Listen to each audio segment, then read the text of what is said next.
disappearing into the mist there is Tenerife's second highest peak. It's about 2,000 feet lower than Teide itself, around about the 10,200 foot mark. I'm just below 7,000 feet now. Of course, the problem is not necessarily just the climbing, but as you get higher, the air gets thinner. And as I've just come up from around about 750 feet above sea level, it's quite a massive difference in a short space of time. It's very cold this morning. There was ice on the road coming up. The thermometer on the car dashboard read 1 degree, although it's dropped now. When I started walking there was a pretty strong wind which made it feel really freezing cold. I've got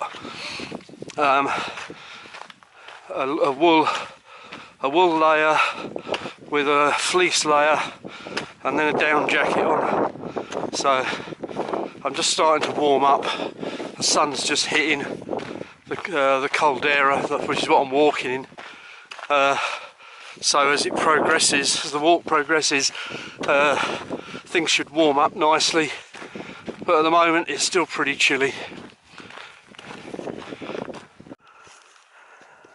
I just do a quick panorama from here inside the caldera. Sun over in that direction, rising behind Guajara. There's El Sombrerito in the centre of the picture now, and just to the left of it in the cloud is El Sombrero, so that's the hat and the little hat. And then there's the El Cedro Ridge there, which is a pretty fantastic walk actually. And then in the sunshine is Montaña del Cedro, Cedar Mountain, and spinning round, a bit of cloud drifting across here. The track that I'm on, this is footpath number 28, and then Teide, and just about make them out. Pico Viejo on the left where I'm headed, and Teide on the right. I've been walking for an hour now. There's Pico Viejo towering over me, and on the left there, the black lava area you can see is from an eruption in 1798. It's known as Las Narices del Teide, which translates as something like the nostrils of Teide, Teide's nostrils. So Teide sneezed, and there's the result, where you can see that vehicle driving along. All the black lava down there is all from that eruption. It's one of the more recent eruptions on the island. Pretty spectacular up here now. The sun's getting up, a lot of the cloud is dissipating, and the temperature's climbing. I'm starting to have to unzip things now because I'm starting to get too warm. Absolutely stunning sight up here this morning.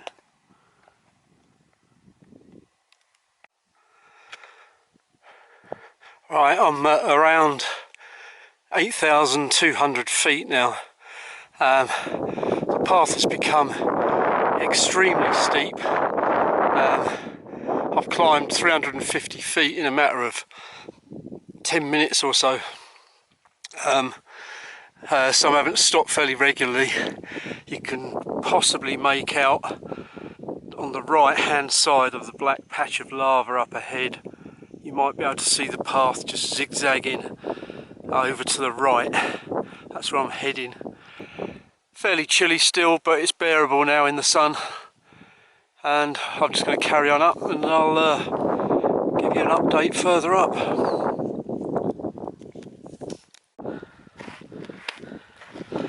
Now, besides being very steep, I've got the problem of walking through this deep volcanic sandy ash type path. It's like walking on a beach, so it makes it really difficult as you're sort of putting your foot down, and as you push off you slide backwards, so you're wasting energy. As you can see up ahead, the slope is still very steep, but I'm slowly eating away at it, so just keep plodding away.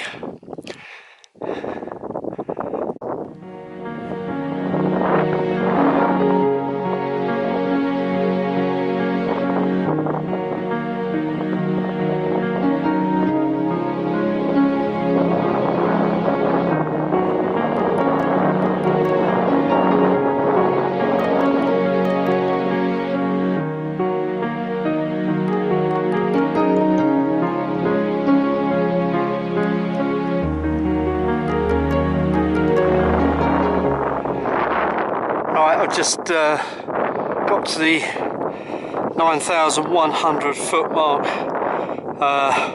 just past that fairly deep crater on the way up. The path though for the last hour or so has been absolutely awful. Deep black sand, sometimes mixed with volcanic rock.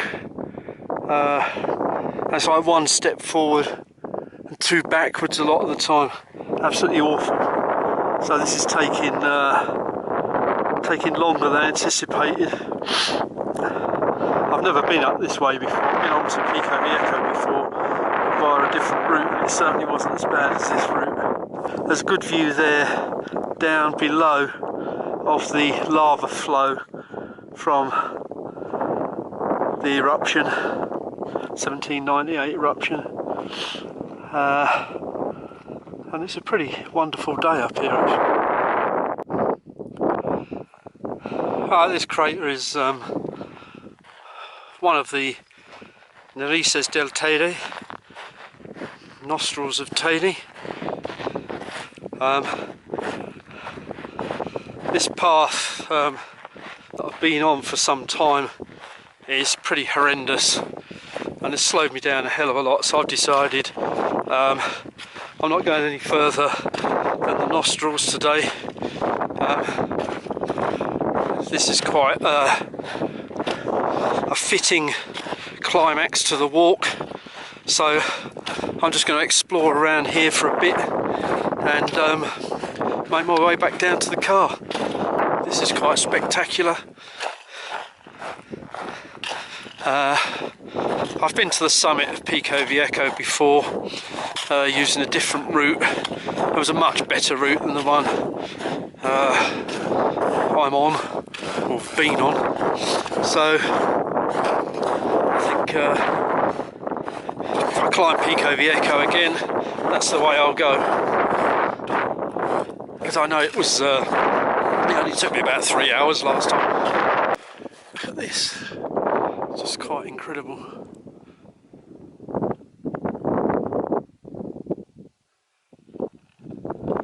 Yeah, magnificent.